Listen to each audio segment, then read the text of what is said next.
আসসালামু আলাইকুম, সবাইকে সালাম এবং শুভেচ্ছা। ওনার উত্তরটা আমি প্রথমে আপনাদের একজন সাংবাদিক, আপনাদের না, একজন সাংবাদিক আছেন মঞ্জুরুল আলম পান্না, জি। উনি ওনার জুলাইয়ের ফেসবুক পোস্টে এটা লিখছেন যে হোলি আর্টিসানের জঙ্গিরাই জঙ্গিরাই জুলাই ঘটিয়েছে। তো না, এটা ওনার ব্যক্তিগত মত, নিশ্চয়ই আমরা সেটা ওন করি না। এটা আমি বলছি। তো কিন্তু আবার দাওয়াত করে এইরকম মঞ্জুরুল আলম পান্নার সংখ্যা কিন্তু কম না, এবং তাদেরকে আমি মিডিয়াতে কথা বলতে কম দেখি না। এখন আপনি যদি বলেন যে তাদেরকে তো স্পেস দিতে হবে, বিরোধী মত, আপনি আমারে বলেন তো যে 1945 সালে দ্বিতীয় মহাযুদ্ধ শেষ হয়েছে, নাৎসি পার্টি এখনো কেন তারা দাঁড়াতে পারে না? তারা কেন মানে লিগ্যাল পার্টি না? আমরা তো ফ্যাসিস্ট শব্দটা তো একই প্রশ্ন জামাতের ক্ষেত্রেও, জামাতের তো রাজনীতি করতে পারার কথা না। না, এটা আমি জামাতের আগে এটা শেষ করিনি, তারপরে আমি জামাতের প্রশ্নের আমি উত্তর দেবো। আমি কারো ডিফেন্ড করছি না, আমি জাস্ট ইয়েগুলো বলছি।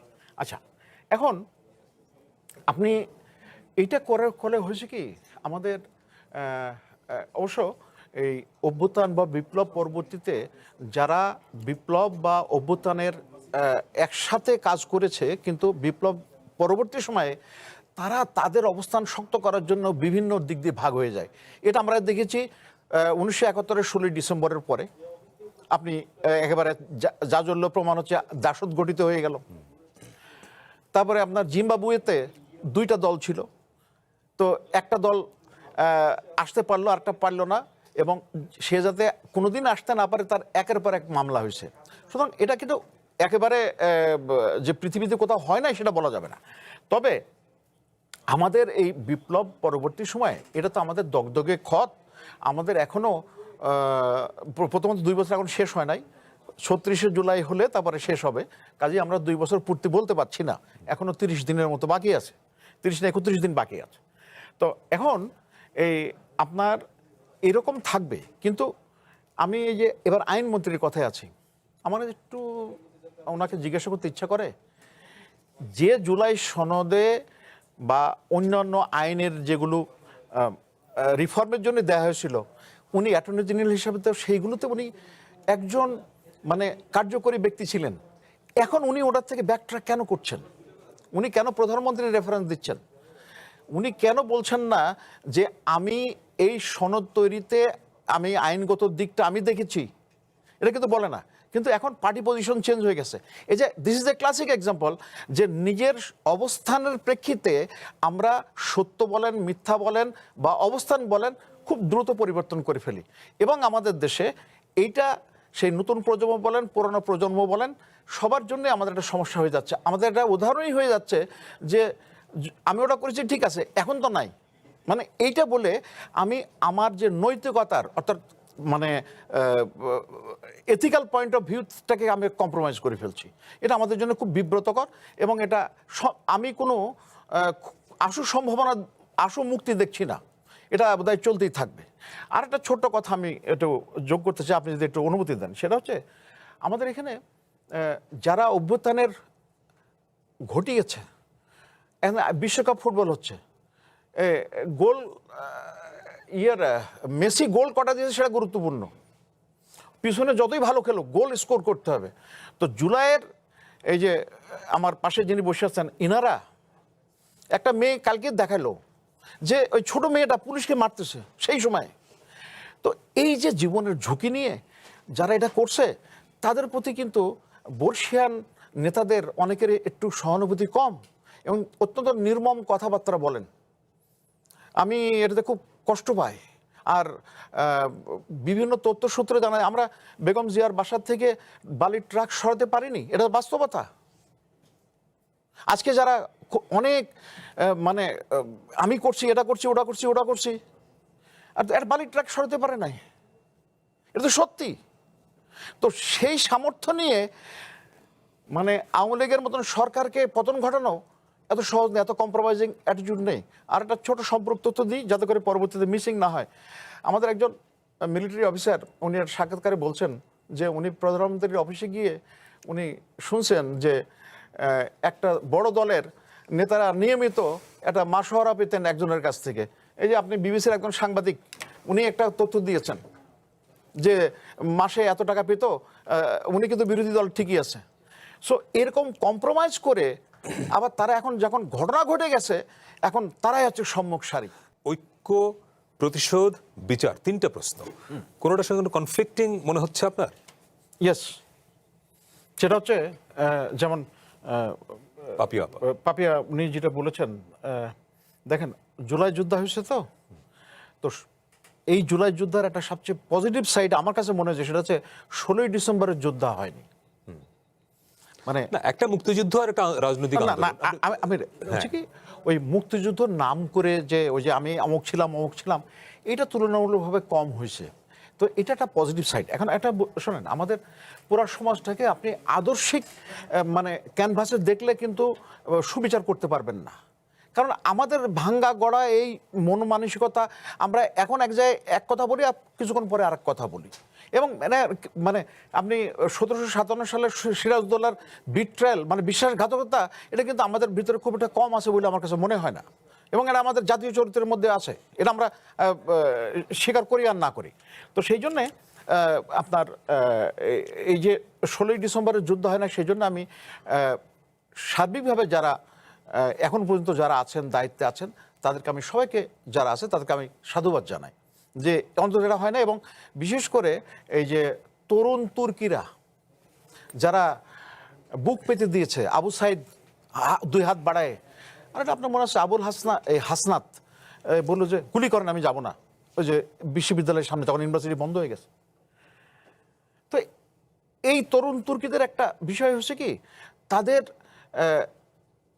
গতি আছে কিন্তু ডাইরেকশনে একটুখানি এই not compatible with season politicians, তারপরে তারা যেন মনে যেন তারা একটা বিচ্যুতি হয়েছে। এবং এইটাকে আমার যারা বর্ষিয়ান রাজনীতিবিদ অনেকেই ওই মানে তাদেরকে খুব ছোট করার চেষ্টা করে।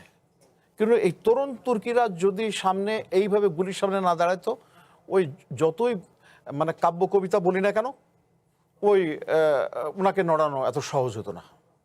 এক আবু সাইদের শোনেন, প্রত্যেক অভ্যুত্থানের জন্য একটা স্পার্ক লাগে, আবু সাইদটা কিন্তু সেই স্পার্ক। আপনি এরশাদ বিরোধী আন্দোলনে ডাক্তার মিলনের হত্যাকাণ্ডের বাংলাদেশে এলো এই প্রথম touchless RAK sensation water closet. Spark ছিল। সো এই স্পার্ক উৎপাদিত হয়েছে এবং সেই স্পার্কটাকে ধরে রেখে তারপরে চূড়ান্ত বিজয় আসছে। আমাদের এখানে সমস্যা হচ্ছে যে আমরা খুব বেশি, আমি কোনো দল করি না, সেই জন্য আমার বলতে সুবিধা, বললে বলে আবার দলের বিপক্ষে যায় কিনা। তো আমার মনে হয় যে আপনার এই বিচার, তারপরে আপনি অ্যাকোমোডেশন, সুবিচার, তারেক রহমান সাহেব মাননীয় প্রধানমন্ত্রী উনি যেটা বলেছেন, আমি এটা সাধুবাদ জানাই ওনার উক্তিটাকে। কিন্তু আর জন্য মনে রাখতে হবে যে পলিটিক্যাল লিডারশিপ উনি প্রকাশ্যে একটা বলা, আর বাকি কি হচ্ছে সেটা তার আমি একটু উদাহরণ দিচ্ছি। সংসদের ভিতরে জনাব ফজলুর রহমান সাহেবের কথাবার্তাগুলো শোনেন। এই বর্তমানে এই জুলাই উত্তর এই সময় কি ওনার এই পুরনো বয়ান মানায়? এবং অত্যন্ত অবমাননার কথা বলেছেন উনি বলেছেন, কারণ এই জুলাইকে মহিমান্বিত করতে গিয়ে মুক্তিযুদ্ধ খাটো করার চেষ্টা হয়েছে, তো উনি এক বীর মুক্তিযোদ্ধা হিসেবে উনি সেটা প্রোটেস্ট করবেন না? আচ্ছা ভাই, আমি আপনাকে অনেক সাধুবাদ যে আমাকে একটা কথা বলার ভিত্তি তৈরি করে দিয়েছেন। আপনি আমারে বলেন তো, 47 কি এমনি আসছিল? 190 বছরের সংগ্রাম তিতিক্ষা। আপনি আমার বাড়ির কাছে আপনার এই যে নীলকরদের কুঠি ছিল, স্যান্ডেল হাতে করে যেত ভাই। এখন মুক্তিযুদ্ধের প্রশ্ন আসলে কিন্তু আবার এই যে 47-এ চলে যাওয়া আরেকটা ফ্যাশন। না আমি ফ্যাশন না, আমি বলছি না, আমি ফ্যাশন বলছি না। একটু কাইন্ডলি আমাকে একটু সুযোগ দেন। সেটা হচ্ছে একটা বিরতি নিয়ে আসি, এই জায়গাটা আপনি পাবেন। ঠিক আছে, জি। আর একটা ছোট্ট বিরতির সময় হলো, একটু পরেই ফিরছি। কঠিন কথা সহজে সঙ্গে থাকবে। আশরাফুজ্জামান, তাই কি মনে হয় যে বিএনপি অতি গণতান্ত্রিক, যে কারণে তারা এখন বিচারের আগে আওয়ামী লীগের সঙ্গে ঐক্য করতে চায়? মেসেজটা কিরকম? আমি ওটা কি বলবো আর কি বলবো না, আমি একটু মোটামুটি খেয়ে হারাই ফেলছি। শোনেন, মাত্র কয়েকটা তথ্য দিই, সময় যেহেতু কম। আরেকটু প্রশ্ন যুক্ত করে দিই। এই যদি অবস্থা হয়, মনিরুল সামনের কথা থেকে যদি যায়, তার মানে কি আওয়ামী লীগ অর্থাৎ ক্ষমতাচ্যুত যে শক্তি তারা এবং তারা তো ধরেন যারা অপরাধী বিচার হবে, কিন্তু তার যে সমর্থক গোষ্ঠী ভোট হলে যারা তাকে ভোট দিত, সেই সমস্ত লোককে কি আপনি দেশ থেকে বের করে দিতে পারবেন? দেশ থেকে বের করে দেওয়ার কথা না, দেশ থেকে বের করে দেওয়া যাবে না আমার মনে হয়। তাহলে কি এই পার্টিকে নির্মূল করে দিতে পারবেন? শারমিন সেটা বলেও নয়, মিনও করে নাই, এটা সম্ভব না। ট্রুথ অ্যান্ড রিকনসিলিয়েশন এটা একটা অ্যাপ্রোচ হতে পারে, তবে সেটা বিচার করার সাপেক্ষে এবং তারা দোষ স্বীকার করার সাপেক্ষে এটার দরকার আছে। কারণ না হলে মনে করে যে ওই খ্যাকশিয়ালের গল্প, শীত আসলে রাত্রে বলে কি রাত পোহালেই কেতা শিঙাবো, আর যখন সকালবেলা একটু রোদ আসে তখন বলে কি এমনি করে দিন যাবে। তো ওটা হতে দেওয়া যাবে না। আচ্ছা, এখন আমি একটু প্রসঙ্গান্তর করি। বিচার বিভাগের যে কথা হচ্ছে, 2 মিনিট আছে আপনার হাতে। 2 মিনিট, আলহামদুলিল্লাহ। ম্যাডাম বিচার বিভাগের সাথে জড়িত, এই বিচার বিভাগের বিকেন্দ্রীকরণ নিয়ে আমরা কি কোনো এগোচ্ছি? আমি এটা বাড়তি প্রশ্নের বাইরে বললাম, এটা প্রশ্ন রাখলাম, উত্তর দরকার নেই।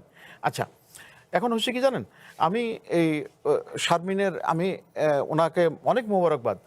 আমাদের এই সমস্যা হয়ে গেছে কি জানেন, তরুণ প্রজন্মের আকাঙ্ক্ষা সাথে আমাদের বর্ষিয়ানদের একটা বিরাট ধরনের ফিলসফিক্যাল একটা পার্থক্য হয়ে যাচ্ছে। আমরা সেই পুরনো স্টাইলের রাজনীতি করার চিন্তা করছি। সুতরাং এই আন্দোলনের মাধ্যমে এত রক্তের বিনিময়ে যে আমরা একটা উত্তরণ ঘটলো, সেই উত্তরণটাকে ধরে বাস্তবায়ন করা এবং প্রত্যাশা মেটানোর সেটা হচ্ছে না। আচ্ছা, আর একটা হচ্ছে মানে এই পার্টির টপ লিডারশিপ তো আর ইয়ে করবে না তো, যেমন মানে এই উদাহরণটা আমি দিতে চাই না, এই বাটে আমি দিচ্ছি। শেখ হাসিনা কিন্তু মনে আছে যারা গুম খুনে ইলিয়াস আলীর পরিবারকে নিয়ে গেছিল, যে বলে না করে বের করছি, কিন্তু তার কয়েকদিনের মধ্যেই ইলিয়াস আলী কিন্তু গায়েব হয়ে গেছে। তো এটা গায়েব হওয়ার পরই গেছিল, যখন খুঁজে পাওয়া যায়নি তখন আপনার আমি এটা ইয়ে করেন, সম্পর্ক তথ্য আপনি পরে দিন, এখন not at this point of time. আপনার সময় আছে, ইউ হ্যাভ ইউর টাইম। তো সেই জন্যে আপনাকে ইয়ে করতে হবে। হ্যাঁ, তো আমাদের দেশটা আমাদের, এবং আমরা প্রত্যেকেই একটা পর্যায়ে চলে যাব, কিন্তু এই দেশটা থাকবে। তো দেশ যেন থাকে, দেশের মানুষ যেন আর ভালো করতে পারে, সেই মাথাটা আমরা প্রত্যাশা করতে পারি। কিন্তু আমি এটাও নিশ্চিত সেই প্রত্যাশাই থেকে যাবে। না, প্রত্যাশা থাকবে, আমরা সেটা প্রত্যাশা না, আমরা চাই যে এই পরিবর্তনটা হোক এবং বিচারের নামে যেন অবিচার না হয়, সেই প্রত্যাশাটা আমরা করতে চাই।